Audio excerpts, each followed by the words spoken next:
Hello friends, तर आज माझा कोकणामध्ये तिसरा दिवस आहे. दिवसाची सुरुवात क्रिकेट खेळण्यापासून चालू झाली. सकाळी आलो आम्ही उठून ग्राउंडवरती. पूर्ण 1 वर्षानंतर खेळायला ग्राउंडवरती आलो होतो.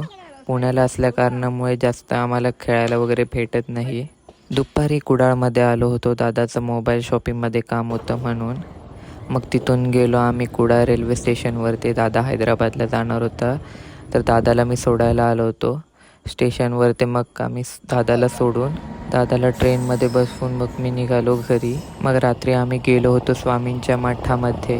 स्वामींच्या मठामध्ये आलो तर आज दशावतारी नाटक पण होतं. तर दशावतार रंगत होते, ते बघण्यासाठी आम्ही आलो होतो.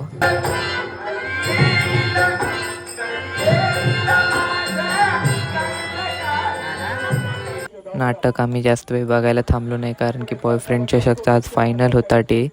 तर आम्ही आलो डायरेक्ट ग्राउंडवरती. तर व्हिडिओ आवडल्यास लाईक करा, नाहीतर आत्ताच चालू पडा.